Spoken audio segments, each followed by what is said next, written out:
They say you don't really know a person until you've seen them with their mask off. I used to think I knew Lena as well as I knew myself. 8 years of marriage, 100 little habits, late nights sharing our hopes and fears, 1,000 inside jokes. I thought that was what love was. Two people who'd seen every side of each other. I thought our life was real. Then one morning, I picked up her phone from the kitchen counter. I hadn't been snooping. She'd left it next to the coffee machine, and it buzzed with a message notification just as I reached for my mug. The screen lit up, casting a glow in the early morning dimness, and her phone screen was staring back at me. Last night was incredible. Can't wait to see you again. My mind went blank. For a split second, I convinced myself it was some mistake, a wrong number, or some dumb joke. But the name on the screen, Jason, was one I knew. He'd been an old friend of hers from her job, the guy who'd popped up in passing conversations, who sometimes helped her out with work stuff. Nothing to worry about, or so I'd thought. I kept waiting to feel something, rage, disgust, hurt, but all I felt was this hollow numbness creeping over me as I pieced it all together. The late nights, the way she'd seemed distracted recently, the way she'd smiled down at her phone in those little moments when she thought I wasn't looking. How could I have missed this? The sound of her key turning in the door snapped me back to the present. I put her phone back down on the counter and stepped back, my heart pounding as her footsteps approached. She walked into the kitchen with that familiar smile, the one that had always felt like home. But today, it looked like a mask. I wanted to confront her right then and there, but I didn't. Not yet. I wasn't ready to hear her lie, to see the mask come off. "Good morning," she said, leaning in to kiss me. I managed a tight smile, my stomach twisting as I forced myself to look normal, as if my whole world hadn't just shifted in a single, brutal instant. "Morning," I replied, my voice barely steady. Inside, though, I could feel the pieces of my life coming apart, one by one, each one falling away into a void I wasn't sure I'd ever be able to fill again. Tiny. The day after discovering the message, I could barely focus. My mind kept pulling me back, replaying every moment that might have hinted at this betrayal. Every recent memory now felt laced with hidden meaning, like a puzzle I'd only begun to solve.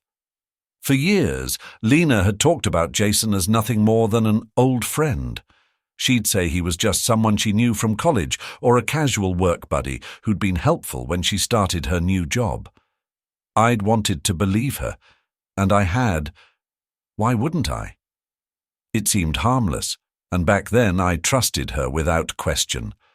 But now, every one of those conversations gnawed at me, each one feeling like a clue I should have seen. It was only a few years ago that Lena's career changed. She'd taken a demanding role, one that required late nights, weekend meetings, and travel.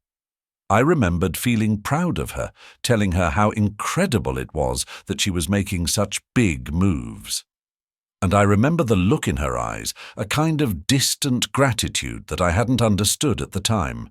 I thought I was being supportive, giving her the space to pursue her ambitions. But that's when she started mentioning Jason more often. She'd casually bring him up after a late work dinner, talking about how he'd helped her navigate some issue, or how he'd always known just what to say when things got hard. It was always innocent sounding, and I'd taken her at her word. But now, with that text message flashing in my mind, I couldn't ignore the feeling that something had been brewing all along, right under my nose. I kept thinking about how distracted she'd seemed lately, her mind drifting off during our conversations. I'd asked her if everything was okay more than once, and each time she'd brush it off, saying it was just work stress. She'd give me a quick kiss, promise she'd be back to normal soon. And I'd believed her, told myself that the demands of her new role were to blame. The more I thought about it, the angrier I felt, at her for hiding things from me, and at myself for being so blind to it all. Every time I had asked her, every single moment I'd reached out, she'd had the opportunity to be honest. But instead, she'd kept me in the dark. I couldn't shake the bitterness rising in my chest, the feeling that I'd been kept on the outside of my own marriage. A heavy feeling settled in my stomach as I tried to put the pieces together. Was this why she'd become more distant? Had she already made a choice without me even realizing it? Every shared glance between them, every time she'd laughed at one of his jokes that I didn't find funny, now felt tainted. I wanted answers, but at the same time, I was terrified of what they might be. The frustration clawed at me.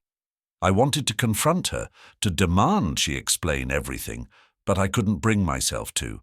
Not yet. I needed to know more, to understand the extent of it before I faced her. The woman I thought I knew had already become a stranger, and I wasn't sure I was ready to meet this new version of her, the version who could lie to me so easily, who could share her life with someone else while leaving me behind. The anger and confusion consumed me, a storm I couldn't control. The more I thought about it, the clearer it became that I had been the one out of the loop, the only one who believed in the illusion of our marriage. That night, sleep was out of the question. I lay there, staring at the ceiling, a gnawing rage churning inside me. Every excuse Lena had ever given, every lie she'd fed me, played in my mind like a broken record. My pulse pounded in my ears, drowning out reason. This wasn't stress. This wasn't work. This was betrayal. Unable to stand the silence, I got up and found myself in her office. My hands shook as I opened her laptop, feeling like a man possessed. I'd been a fool, loyal, trusting, oblivious. That ends now, I thought as I navigated to her email. I had every right to know what she'd been hiding, and if she wasn't going to tell me, I'd find out myself. The first few emails were routine, mostly work-related, but I kept digging, my jaw clenched tight, my fingers moving with a fury that bordered on desperation. And then I saw it, an email thread with the name Jason in the subject line. My heart stopped for a split second, a cold, burning sensation flooding my veins. I opened the thread and read, and with each line, the betrayal hit me harder, sharper, as if she were standing right there, twisting a knife into my chest. These weren't friendly messages. This was something else entirely. Jason wasn't just her old friend or work buddy. He was her confidant, her sounding board, the one she poured her frustrations and dreams into. She told him things she'd never told me. She wrote to him about her doubts, her loneliness, her so-called emptiness. She'd even confided in him about her dissatisfaction with our life, our marriage, the same life I thought we'd been building together. In one email she wrote, "Sometimes I feel like I'm living someone else's life, like I'm just a shell. Being with you reminds me of the person I used to be, the person I lost along the way." I could almost hear her voice in those words, feel the intimacy she'd reserved for him. The intimacy that was supposed to be ours. The anger was unbearable, flooding every nerve in my body. She'd betrayed me with him, not just physically, but emotionally. She'd gone to him for comfort, for validation, for whatever I apparently couldn't give her. And she'd done it right under my nose, smiling at me every morning like everything was fine, like she hadn't already decided I was just a placeholder in her life. I was furious at her, but I was disgusted with myself too. I'd believed every lie, accepted every excuse. I'd thought I was being a good husband, giving her space, trusting her. But all I'd done was play the fool, letting her pull the wool over my eyes while she found everything she needed in someone else. I slammed the laptop shut, my hands still shaking.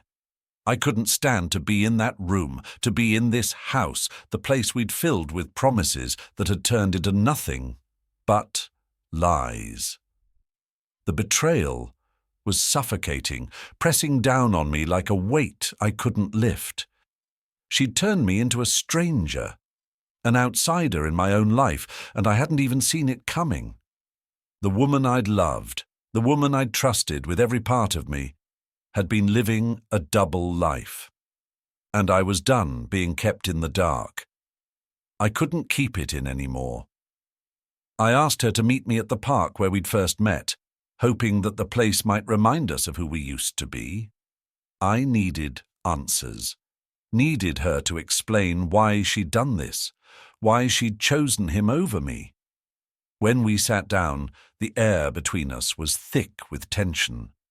She looked at me, her eyes filled with something I couldn't read. Guilt, maybe, or sorrow. I didn't know where to begin, so I just said it. I know about Jason. She went pale, and for a moment I thought she'd deny it. But then she looked down, her shoulders slumping, and nodded. "I'm sorry, Ethan," she whispered, her voice barely audible. "I never wanted to hurt you." Her words didn't make sense.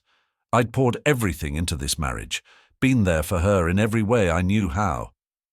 "Why?" I asked, my voice breaking. "What did he give you that I couldn't?"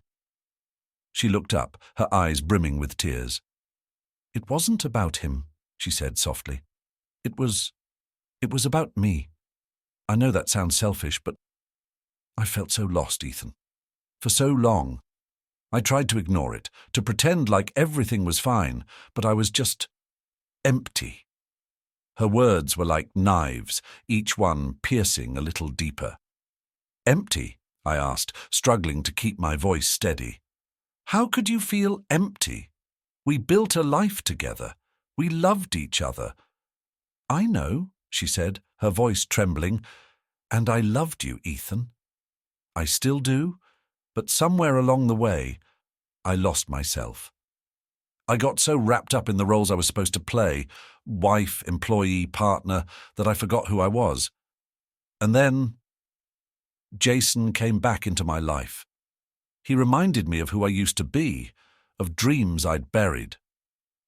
"So you just threw it all away?" I asked, the anger and hurt bubbling to the surface. "You couldn't come to me, couldn't tell me how you were feeling?" "I tried," she whispered, her eyes filling with tears. "I tried so many times, but every time I felt like I'd be letting you down, like I'd be admitting that I wasn't enough. And Jason, he was there. He listened. He saw me in a way that I hadn't felt in years." I sat there, numb, as her words sank in. She hadn't just betrayed me. She'd betrayed herself, too. She'd been searching for something that I couldn't give her, something I hadn't even known she needed. And the realization was devastating. I'd thought our love was enough, thought that we could weather anything as long as we had each other. But somewhere along the way, she'd become a stranger, someone I didn't recognize. We sat in silence, the weight of her confession settling over us like a fog. I wanted to hate her, to scream, to make her feel the pain she'd caused. But I couldn't. All I felt was sadness, a deep, consuming sadness for the life we'd lost, for the love that had slipped through our fingers. And as I looked at her, I realized that our marriage was over, that there was nothing left to salvage. She'd found herself in someone else, and I'd been left behind, holding on to memories that no longer felt real. The nights felt the longest. I'd lay there, eyes wide open, listening to the hollow quiet of the house. Our house. I used to find comfort in these familiar walls, the slight creak in the ceiling when the wind blew, the way the morning sun filtered through the curtains. It had been our sanctuary, the place where we were supposed to grow old together. Now it felt like a prison, each room a reminder of a life that wasn't real. I'd sit up sometimes, feeling the sheets cool and empty beside me, and wonder where she was, where her mind went when we were together.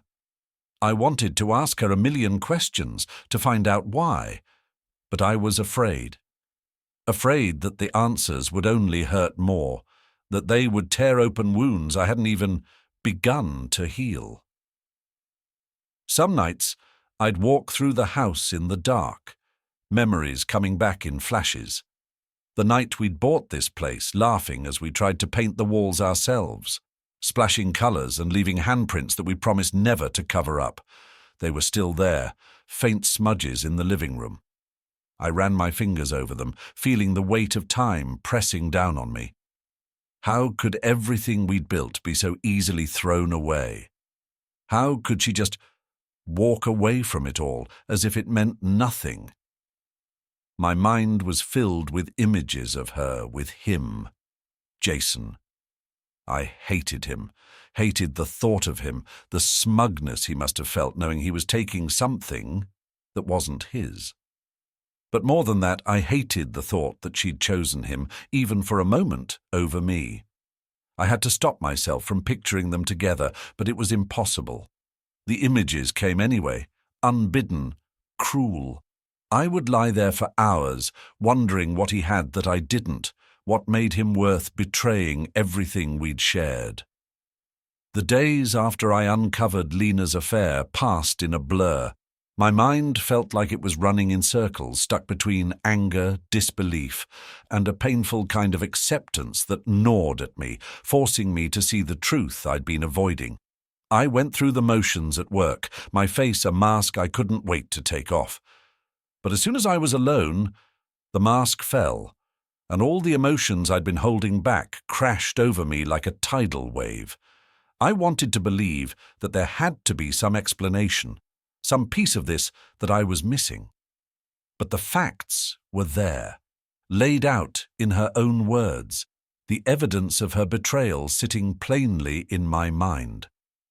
Every attempt to rationalize what she'd done crumbled as soon as I remembered the things she'd written to him, the words she'd shared with Jason that had once been meant for me. How did we end up here? It was a question I couldn't stop asking myself, and each time I tried to answer it, I was left even more hollow than before. This was my wife, the woman I'd thought I would spend the rest of my life with, who had promised me loyalty, love, and honesty. And now I was faced with the brutal reality that our marriage hadn't been as real to her as it had been to me. Somewhere along the way, we'd diverged, and I hadn't even noticed. I kept replaying our last conversation in my mind, the way she'd looked at me with guilt in her eyes, but no remorse in her words. I was lonely. That's all she'd said to justify it. It sounded so hollow, so meaningless in the face of everything we'd shared. She hadn't even had the decency to fight for what we'd built, to admit what she'd done and seek forgiveness. She'd just left, her quiet apology hanging in the air, expecting me to carry the weight of her decision alone. Acceptance, I realized, was its own kind of battle. It wasn't just about knowing the truth, it was about facing it, allowing myself to feel the full extent of the betrayal, and knowing that nothing I could do would change it. No matter how many times I replayed our conversations, the memories of the life we'd built together, the way she'd made me believe in us, I couldn't erase the reality of what she'd done. The hardest part was accepting that I'd been completely blind. I thought I knew what it meant to love someone, thought that if I gave my all to her, she'd give it back. I believed that love was simple, that it was enough to weather anything. But love hadn't been enough. Not for her. She'd wanted more, or different. Or maybe just something that didn't include me, and I was the last one to know. Some nights, I found myself wondering if this was somehow my fault, if I'd missed some crucial sign that could have saved us. I hated myself for it, for even considering that her betrayal could be my doing. But in those dark moments it was hard to separate my anger from my own doubt, my guilt from my grief. I started talking to myself in circles, asking questions I knew had no answers. How long had she felt this way? Why hadn't she told me the truth? What was it about Jason that made her willing to risk everything? But no matter how many times I asked, I knew I'd never get the closure I was looking for. She'd made her choice, and I had to live with it, like a splinter under my skin that I couldn't pull out. Acceptance wasn't a relief. It was a weight, a sense of finality that pressed down on me with each passing day. I began to understand that healing wouldn't come from answers. It would come from letting go. But letting go wasn't a clean process. It was messy, painful, something I'd have to face one agonizing step at a time. So I stopped fighting it. I let myself feel the full weight of what she'd done, of the marriage we'd lost, and the betrayal I had to live with. I let myself be angry, to grieve the woman I thought I knew, to mourn the life we'd planned, but would never have. I knew it would take time, maybe more time than I was ready for, but I was beginning to see a path forward, however blurry it was. And in those rare quiet moments, when I could sit with the silence and breathe through the pain, I caught a glimpse of something I hadn't felt in weeks, a flicker of resilience, buried deep but still there, waiting for me to find my way back to it. One night, I finally broke down. I sat in our room, surrounded by photos of us, wedding photos, vacations, little snapshots of a life we'd carefully crafted together. I stared at one from our honeymoon, her arm wrapped around my shoulders, her head tilted back in laughter. I could still hear her voice in my head, could still feel the warmth of her touch, the weight of her head resting on my shoulder. "How could you do this to me?" I whispered, my voice breaking as I spoke into the empty room. "How could you just throw it all away?" There was no answer, only the soft hum of the house around me, and it felt like the walls were closing in. I wanted to scream, to break something, to release the anger and hurt that was consuming me. Instead, I just sat there, feeling the weight of it all, letting the tears come. I hadn't cried since I'd found those messages. I'd been too numb, too stunned to process it all. But now the pain came rushing in, overwhelming me, leaving me gasping for breath. I clutched the photo, feeling the edges dig into my hands, and I realized with a sickening clarity that I'd never really known her. I'd loved a version of her, a person she'd pretended to be. And that realization hurt more than anything else. I'd poured my heart into someone who wasn't real, someone who had been lying to me, deceiving me.